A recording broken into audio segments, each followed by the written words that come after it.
Parmi tous les peuples de la terre, Dieu, dans sa souveraine liberté, en a choisi un pour en faire son confident d'abord, son ambassadeur ensuite.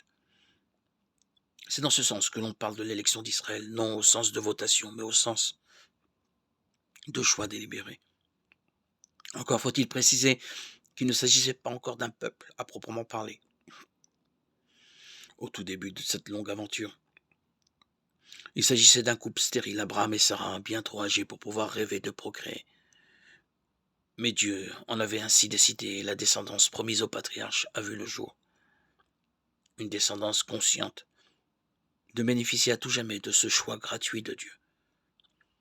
Méditant sur cette expérience unique, le livre du Deutéronome prête à Moïse des paroles émerveillées. Est-il arrivé quelque chose d'aussi grand? A-t-on jamais connu rien de pareil? Deutéronome 4, 32.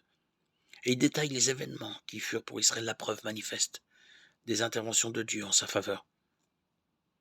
Est-il un peuple qui ait entendu comme toi la voix de Dieu parlant du milieu du feu? Est-il un Dieu qui ait entrepris de se choisir une nation, de venir la prendre au milieu d'une autre?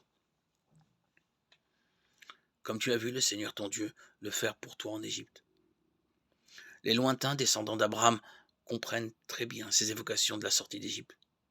Terre d'esclavage, d'oppression, de génocide, de la conclusion de l'alliance au Sinaï.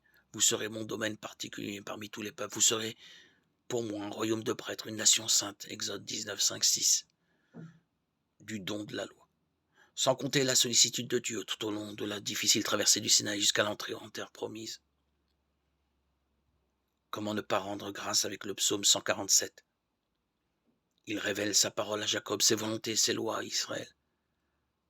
Pas un peuple qu'il ait ainsi traité, nul autre n'a connu ses volontés.